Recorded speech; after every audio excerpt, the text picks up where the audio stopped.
the same. We usually pick a theme for Heart Month, and our theme this year was Healthy Nutrition, Know Your Labels. And we continue the nutrition and lifestyle theme with our medical symposium this evening. As you can see, we have chosen to call it to focus on planting the seeds for good health. And this continues the Heart Foundation of Jamaica's interest in preventative medicine. We want to know what causes people to develop heart disease and cardiovascular disease, and how can we prevent it? Because we want to put all the doctors like myself out of business. So this evening, we'll go ahead and start, and as usual, every year we hold our medical symposium in association with the Association of Consultant Physicians of Jamaica. They are our partners, and we invite the president of the Association of Consultant Physicians of Jamaica, Professor Michael Boyne, to bring greetings.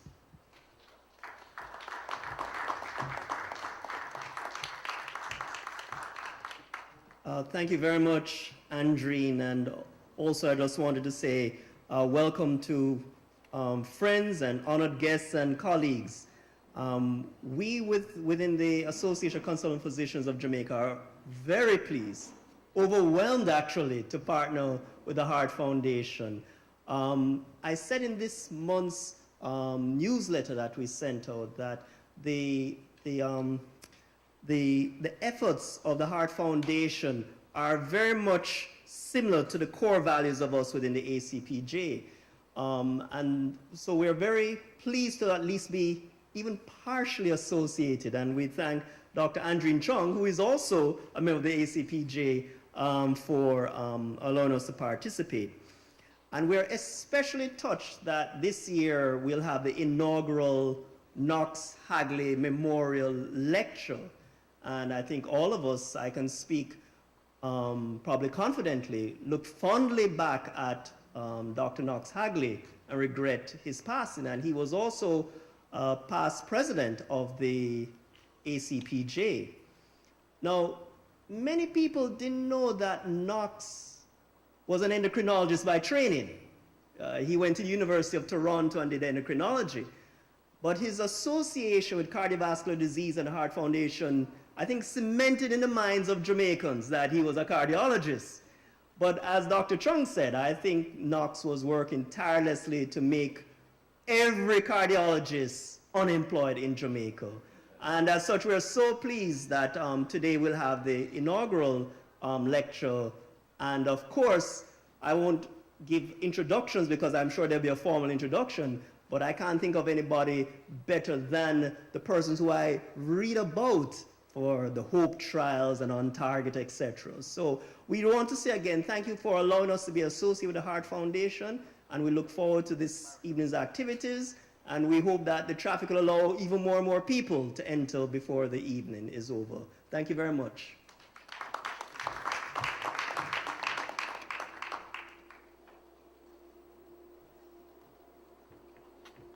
Thank you, Michael, for those greetings.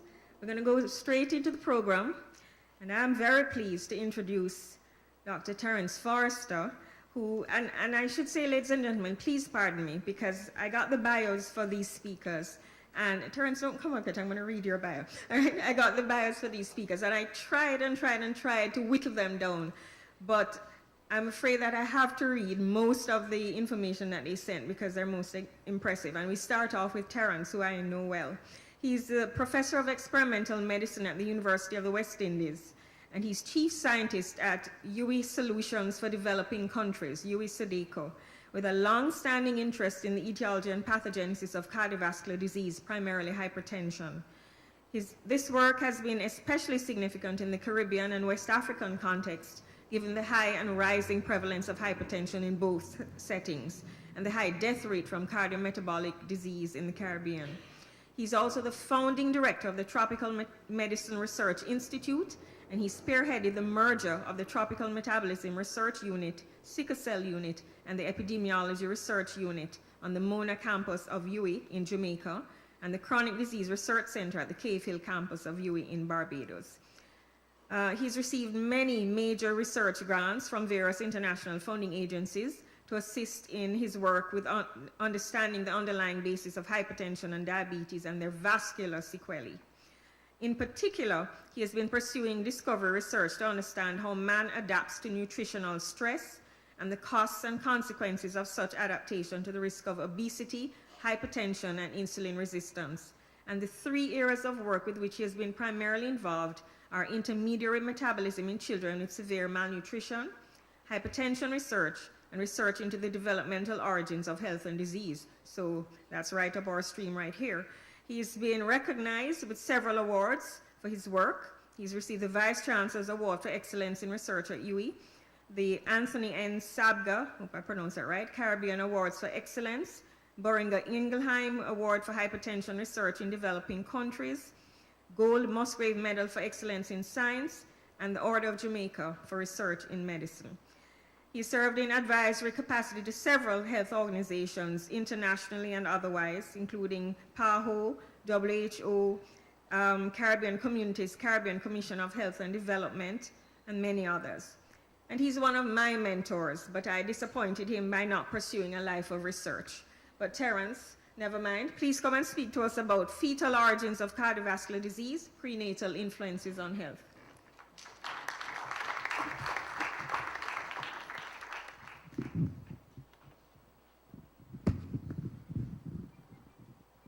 I might mash it up if I do that.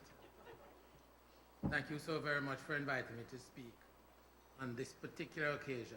I really like speaking in Jamaica, and it's an especial pleasure to speak at the Knox-Hagley, when the Knox-Hagley inaugural lecture is going to be given.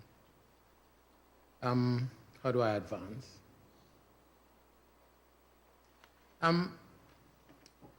This is what I'd like to speak about, 5 things, spending, I'm told, no more than 20 minutes, so that's roughly 4 minutes apiece. And we're going to start out, since a lot of the interaction between nutrition and risk of disease is mediated through epigenetics, to discuss the relationship between sequence and the finished product, cardiovascular risk status in the developmental origins of health and disease. I like to look at it as cutting your suit to fit your cloth.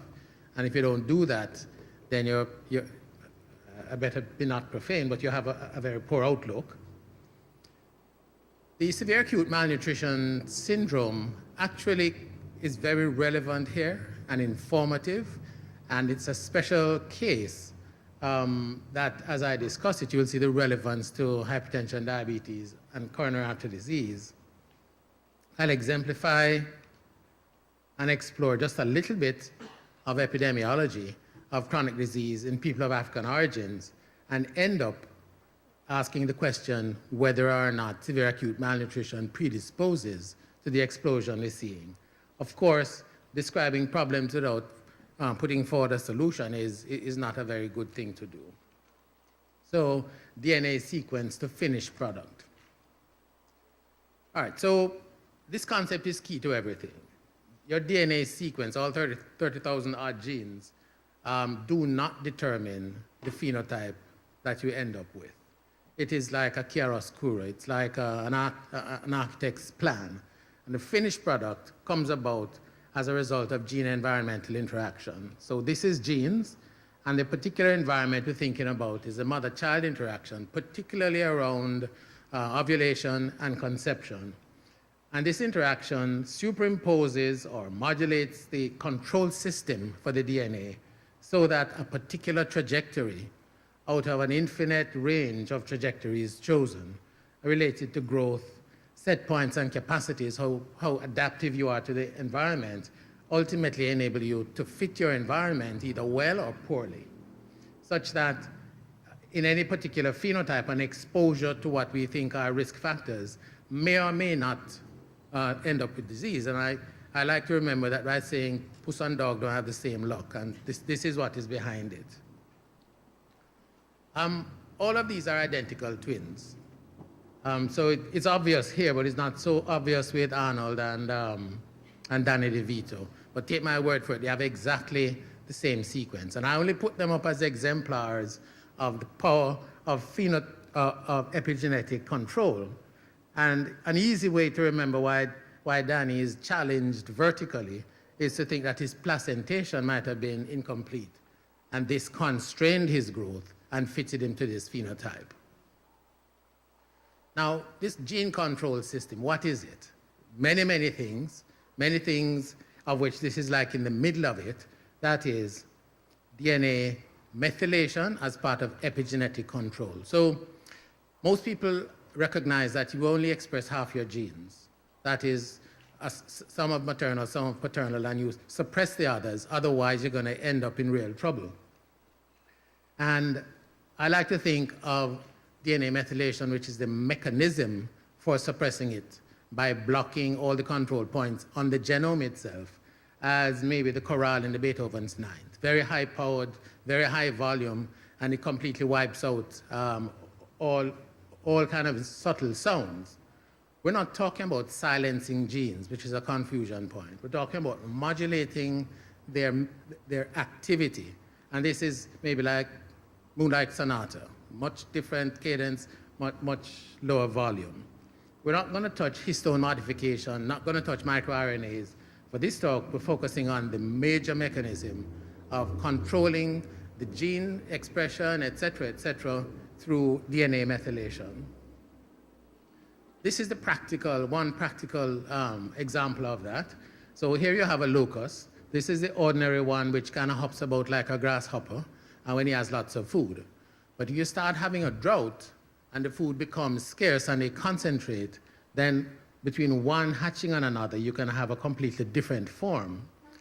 And everybody knows from the Bible that in particular circumstances, especially when famines are coming, you get these huge transformations and massive migrations of locusts that just make things work. This is epigenetics modulating DNA sequence, because in truth and in fact, the DNA sequence hasn't changed from one hatching to another. What has changed to give rise to the massively different phenotypes are the epigenetic modifications as a control of the DNA. In humans, very similar principles obtain. So if you think of the environment in this case as macro and micro, some of the things that affect by crosstalk between mother and developing embryo, food availability, and undernutrition, which we'll come to, is a really massive challenge. Workload, physical workload, which changes a lot. Predation, toxins, and maternal stress and depression, which is important not only for chronic cardiovascular disease, but for development of brain and cognition, which I will mention in passing. In the microenvironment, focusing on the ovum, all of these exposures modify how the ovum expresses itself. So that even if you ignore the intergenerational modification of properties of ova in ovaries, and you simply focus on what happens at this fertilization at the proximal end of the fallopian tube, all those influences above bathe the egg first of all, determining its cytoplasmic behavior, and then upon fertilization, by the time it comes to implantation, a Danny DeVito or an Arnold Schwarzenegger is chosen. So this is the background 101 developmental biology, and all I've said is that sequence does not determine your fate. There's an interaction between your mom and yourself when you are a zygote that helps you to be fit for the environment that is predicted. All right, cutting your suit to fit your cloth. And I hope, Dr. Chung, I'm not going too fast. The doyen of the whole area is David Barker, and anybody who had the great pleasure and privilege to know him is blessed indeed. And let's start out with one of Michael Boyne's slides. This baby on the right is a perfectly normal term baby. So he has had a particular experience that has led him to develop normal birth weight and therefore middle-of-the-road capacities. This baby is also normal in inverted commas. This baby is premature, popped out before the cooking was quite finished, but didn't experience any need to cut the suit any smaller. The suit is not bursting at the seams and the belly is not pushing out. This baby, on the surface of it, the same size as the premature baby, is actually a term baby.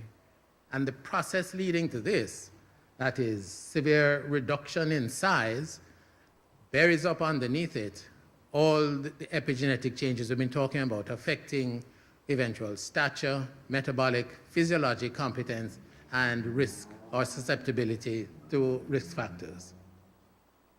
What David did was made a seminal observation. One is that if you looked at childhood mortality, there's a gradient from the northwest in England to the southeast, highest in the northwest, lowest in the southeast. And that gradient of mortality reflected birth weights, smallest in the northwest, largest in the southeast. So that when himself and Clive Osmond calculated standardized mortality ratios for coronary disease, there was the now, people accept it without blinking, inverse relationship between size at birth and risk. Smaller the birth weight, the higher the risk.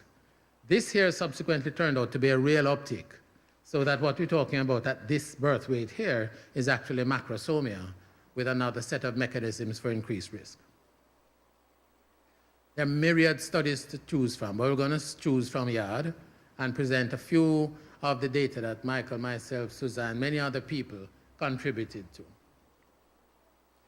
All right, so we're going to look at the relationship between the maternal environment as manifested principally by her size, because size is a summary measure of metabolic competence, and the offspring. So everybody accepts this. Mean abdominal circumference at 35 weeks is a good predictor of birth weight.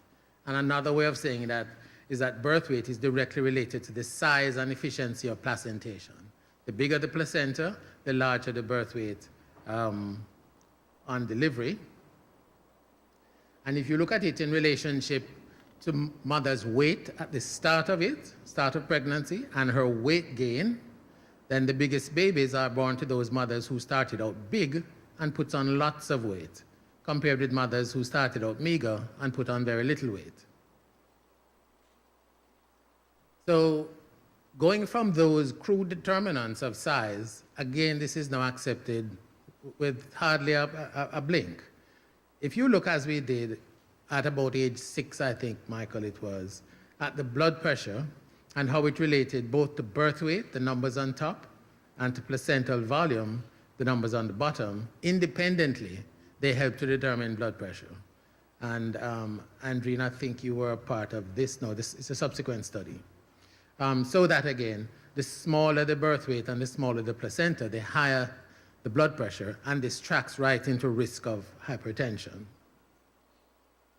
Also, insulin resistance. The smaller the baby, the crown heel length, but the bigger the child when you measure it, the greater the insulin concentration at 2 hours, a marker of insulin resistance. And the opposite is true. Completely metabolically normal kid is one who is currently slender, but who was big at birth, long. And it really matters, not just insulin. This is related to glucose tolerance, as estimated by glycated hemoglobin, higher in the smaller kids at age 11. So what I've said is DNA sequence, phenotype, gene-environmental interaction. Expressed is an interaction between maternal competence and the signal she sends to the DNA that is unfolding the embryo and then the fetus. And that crosstalk develops a child that is supposedly fitted for the environment. Now, when I entered TMRU, my director said, I know you're very interested in hypertension. I wish you to study hypertension in depth, so long as you do malnutrition research. And this was the beginning of a challenge, which ended up with chance discoveries that almost all the unit helped to make. So I'm going to try to link up for you the unusual correlation or the unusual association between severe acute malnutrition and everything that we've been speaking about to date, including enhanced risk of chronic disease. So for those of you who are distant from the pediatric ward, this is a child with malnutrition, skin and bones, before and after. And this child, rather than representing a failure, actually represents a tremendously successful adaptation to famine. On the other hand, this child who is, I'll show you, larger at birth weight, a normal ordinary child faced with undernutrition, really falls apart and develops kwashiorkor. And we'll delve into what is beneath that. From clinic to basic science. I'm going to present 2 slides only in metabolism. There are probably 50, but only 2 will send the message. Protein metabolism, if it doesn't work well, underpins a lot of the manifestations of malnutrition, as does lipid. And this is why. And just kind of put this at the back of your mind until we make the connection. Every single protein that you build de novo or that you repair during protein turnover draws on amino acids from your circulating free amino acid pool. Contrary to your expectation, the proportion that comes from diet into this free amino acid pool is only about 10% or less. Majority of it comes from the existing body proteins which are broken down. So unless you sustain protein breakdown, you are unable to supply enough amino acids to the amino acid pool and therefore maintain integrated metabolism. And this really is the summary slide. Don't despair. There are 3 points here. If you look at marasmus when they were admitted, 3 days of admission, and when they were discharged about 6 weeks later, and you measure protein breakdown, and remember what that was, this supply to the pool, you see something really interesting. One is you expect in starvation or semi-starvation protein breakdown to fall. That's just how biology systems work. Kids who on exposure to undernutrition develop marasmus maintain a normal level protein breakdown. It doesn't change when they're fully developed. So these are the unusual ones, but these are the ones who just trundle along in the middle. It's almost as if they clamp their metabolism and they are really successful at getting by when food gets scarce. Kids who develop kwashiorkor on exposure to undernutrition behave like you and I. So they reduce protein breakdown, but in those who develop the syndrome, reduce it so much that they're unable to sustain integrated metabolism. And then when they recover, they're profligate. They're turning over protein with a very high energy cost. And so this is why the group of us have dubbed the kids who develop marasmus as metabolically thrifty, and those who develop kwashiorkor as metabolically profligate, suited to famine, suited to plenty. Same thing with energy supply. So ignore everything but the highlighted, yellow highlighted fatty acid oxidation. Most of the energy would come from fatty acid oxidation. And if you look at this carefully, you'll see exactly the same pattern. Even when challenged, marasmics do not downregulate mobilization of fat and its utilization. And after they recover, it doesn't budge either. But the kwashiorkors, on the other hand, downregulate fat mobilization and oxidation so much they run short of energy. So these kids, again, thrifty, these kids profligate. So when you added up everything, phenotypically they look very different. One is stripping and looks fat, one is meager. They have different death rates, they have different metabolism, different physiology. It says, well, maybe there's some systematic phenotypic differences that are underlaid by some developmental constraint. And so the easiest way to have checked it, which we did, was to hypothesize that the 2 extremes, marasmus and kwashiorkor, would have very different birth weights, and so they did. When you have a birth weight difference of 50 grams, it's massive. 300 grams is colossal, and it really underlies and underlines the tremendous difference in developmental trajectory, marasmus to kwashiorkor. Now, that would have been, great fun, except, however, that it relates to your risk of obesity and comorbidities, in the sense that there is a prenatal component. If you are born small at birth and you're marasmus prone when deprived, you have HIT1, that is, you have an increased developmental biological reason to develop obesity and comorbidities. But equally, after you're born, if you're born normal and you get hammered in the first year of life when your systems are still plastic, I'm going to show you evidence to show that, yes, you can change how the organs function. Very quickly, a small subgroup, yes, birth weight difference, marasmus and kwashiorkor. Marasmics are shorter, and a lower relative weight, made up of lower fat-free mass, that is lean body mass, and fat mass. So you have gross body differences. This is Michael's work along with Patrice Francis. And so we said, you know, the marasmics, we figure that they're going to have a greater tendency to diabetes because that's been well described in the literature. Checked it and it's true. This is 2-hour glucose post-challenge, and even though there is no significant difference to start, there is in truth and in fact a higher area under the curve, which relates to increased prevalence in this small group of IGT. And it was related, just one slide, both to failure of adequate insulin secretion, but there is some insulin resistance, which I am not presenting here. So they're pre-diabetic. And you would predict that if they put on weight, they're going to slide over the hill. This here is principally prenatal. This was completely unexpected. And Eddie, I don't see Eddie, Andrene are part of this. What we did was just use cardiac echo as well as tonometry to do the cardiovascular physiology. And rather than marasmus greater than kwashiorkor, both kwashiorkor and marasmus ended up having different cardiovascular systems in a way that's pre-hypertensive. So diastolic pressure was higher in both compared with controls. Peripheral or systemic vascular resistance was higher.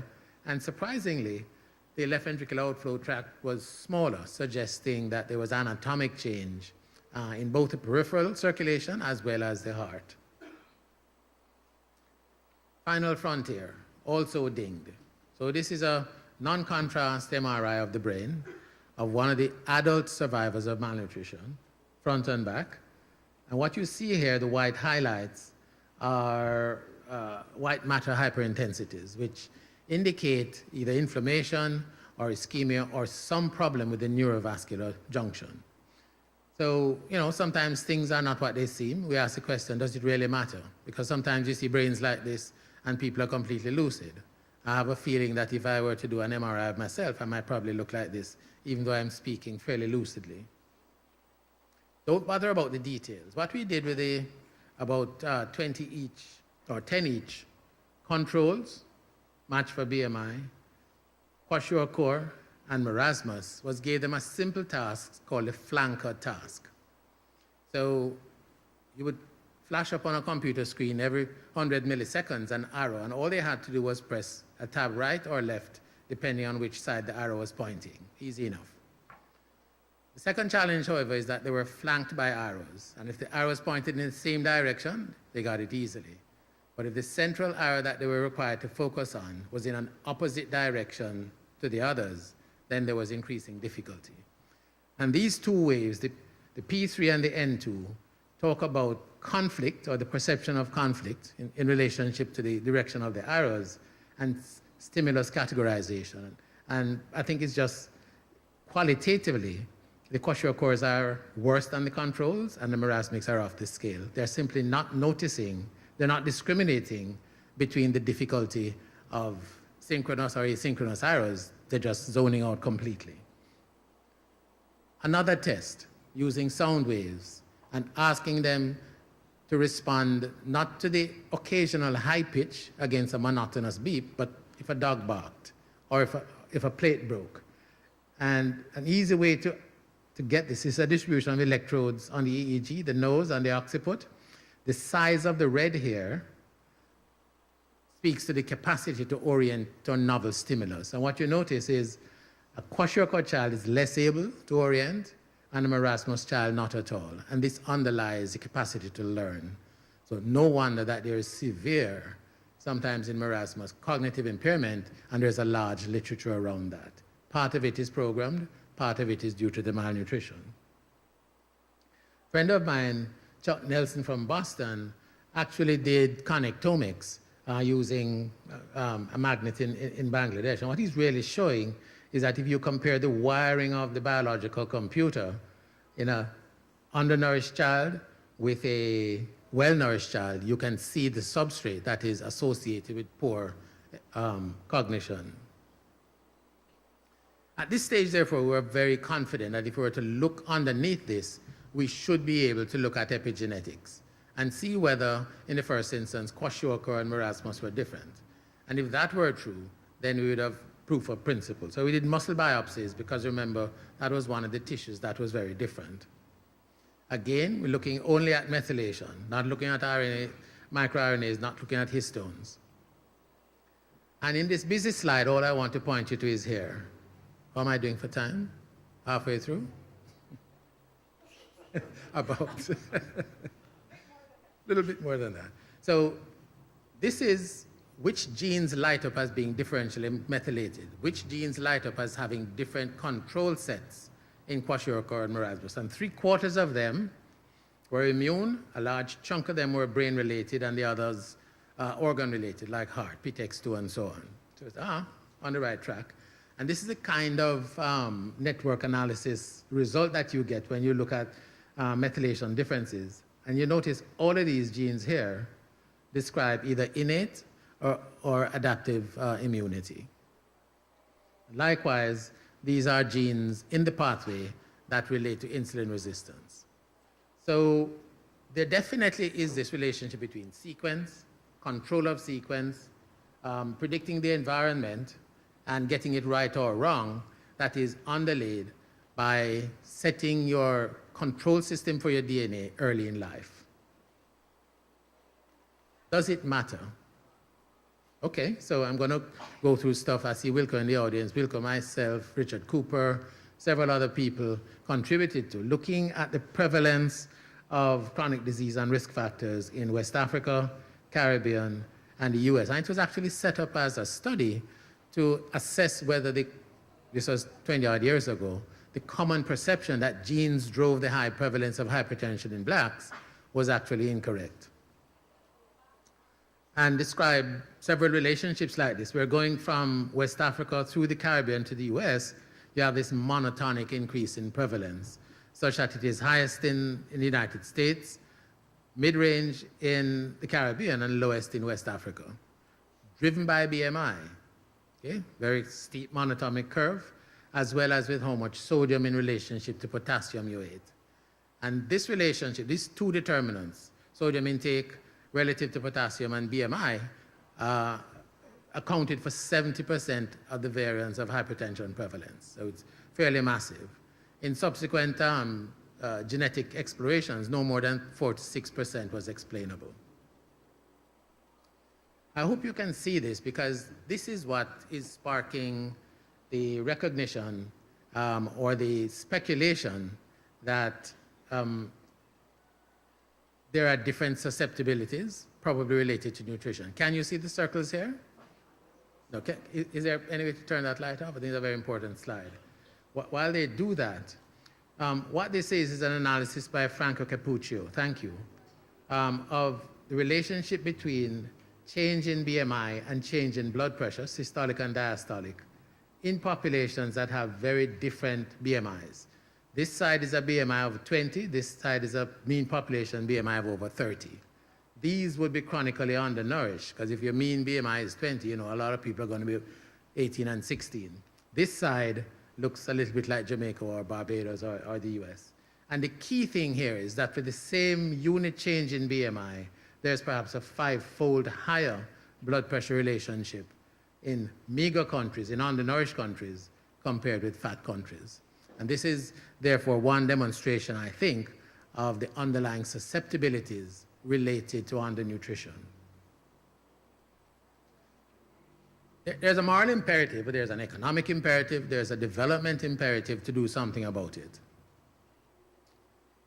Within the Sustainable Development Goals, the SDGs, adopted at agency level, international level, country level, is the concept that the first part of life, the first 1,000 days, is critical, and that investments in this period to produce a better baby and to nurture that baby through better childhood, both with nutrition and psychosocial stimulation, are critical to improving the risk of chronic disease and the prevalence of disease. And investing in adolescent girls, for example, within school with appropriate education, support through maternal and child health, breastfeeding, appropriate weaning foods and psychosocial stimulation through the rest is perhaps going to be the lever that leads to the largest change in prevalence of chronic disease.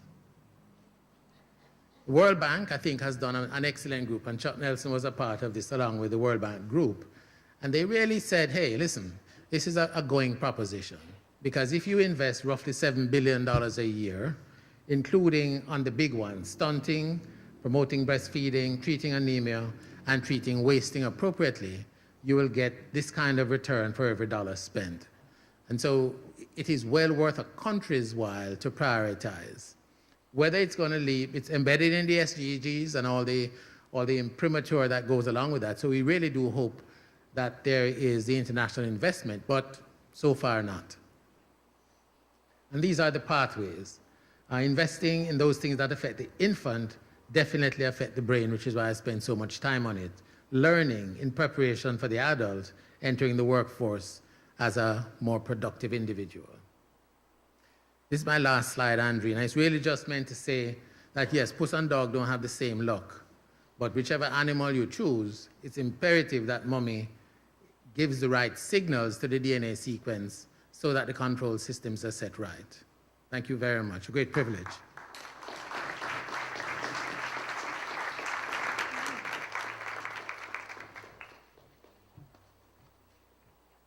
Thank you very much, Terrence. It was fascinating to see how you started out with concepts that we were like, and tied it all up. Very good. And these concepts are so important to Jamaica, where we have such a high level of teenage pregnancies, of undernutrition, poor nutrition. So I'm really glad to have heard your talk. Do you have any questions for Professor Forrester? Blinded by science, but really it's a very important message about how we can reduce our prevalence of chronic non-communicable diseases by starting before. Yes. How important is the arachis oil that was used many years ago and helped a child who had kwashiorkor to be very normal within a month? Do you still use arachis oil? You have to, I'm dating myself. We didn't use Tintia Mario when I was there. Was this oral or topical? It was a mixture of arachis oil with the regular milk, and this was fed to babies, and there were remarkable changes. There are two comments I'd make around oil. Oil is very complicated. One is a great source of energy, and there was a time when, I think it's being revised now, it was thought that this single limiting nutrient that interfered with the proper and quick recovery of children with severe acute malnutrition was energy, and oil is a very concentrated source. Having said that, oil is not oil, so there's lard on the one hand and then there's olive oil on the other. At that time and even now, not very much thought has been given to what type of oil. But we are particularly concerned because the type of oil that you give then depends on how you rebuild the brain. I think arachis oil is a polyunsaturated fat, but it is a plant-based fat, and there might be some question about its utility in this regard.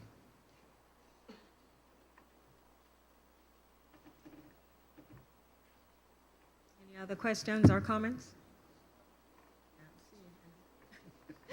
Thank you, Terrence. Please, can I have an appreciation for Professor Forrester? Thank you very much. Well, ladies and gentlemen, as you all will have heard and seen, this evening we're going to present the inaugural Knox-Hagley Memorial Lecture. I'm going to introduce the guest speaker, but I'd like to say a few words first about Knox and why we're honoring him. And I'm very pleased to see that we have members of Dr. Hagley's family here, his widow, Carol, and his children. So would you all stand, please, so that we could acknowledge?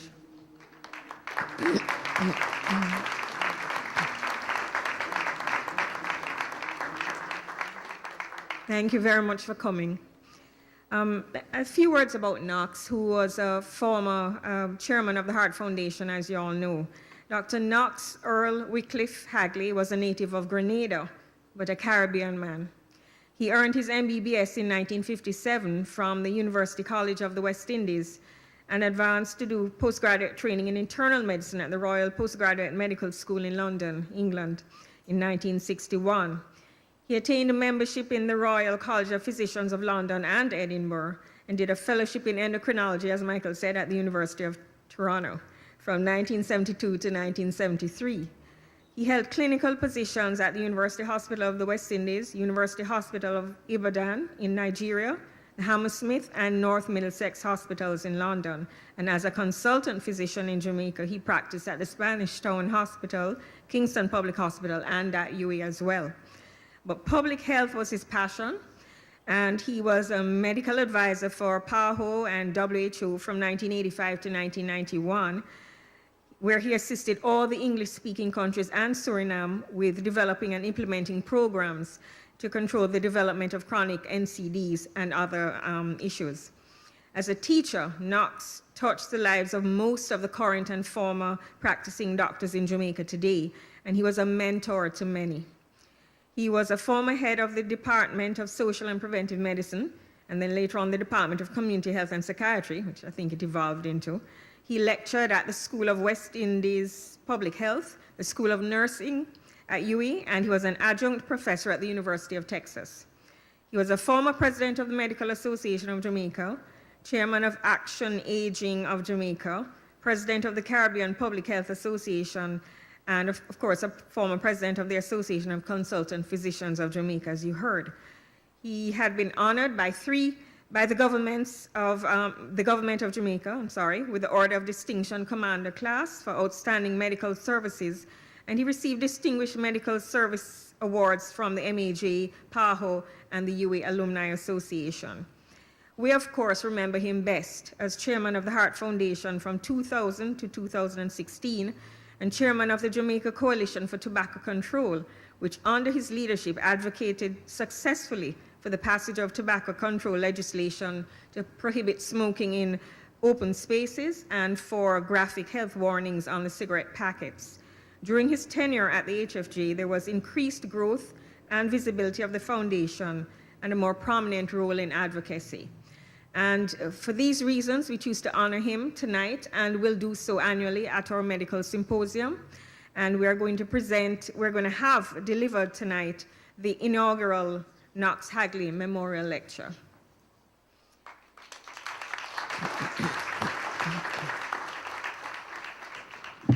Thank you. And tonight we are very, very pleased and very fortunate to have a distinguished medical professional and researcher presenting the inaugural Knox Hagley Memorial Lecture. I cannot think of someone more well-suited to doing this. We have tonight Dr. Salim Yusuf, who is a distinguished professor of medicine and executive director of the Population Health Research Institute at McMaster University and chief scientist of Hamilton Health Sciences. He is an internationally renowned cardiologist and epidemiologist whose work over 40 years has substantially influenced prevention and treatment of cardiovascular disease.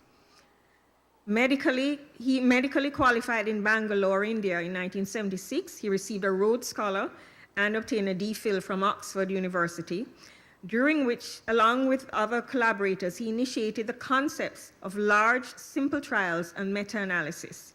And certainly for the cardiologists in the audience, they'll appreciate how excited we are to hear him. He coordinated the first ISIS trial, which set the structure for future international collaborative work in cardiovascular disease, and that demonstrated the value of beta blockers in myocardial infarction, and was a member of steering committees for all subsequent ISIS trials. In 1984, following clinical training in medicine and cardiology in the UK, he moved to the National Institutes of Health, Bethesda, USA, where he was a leader in the SOLVED trial, establishing the value of ACE inhibitors in LV dysfunction, and the DIGIT trial, which clarified the role of digitalis. So for those of us who understand what this means, these are basic concepts and basic treatments in cardiovascular disease. In 1992, he moved to McMaster University, where he has now established an international program of research in cardiovascular diseases and prevention, culminating in the creation of the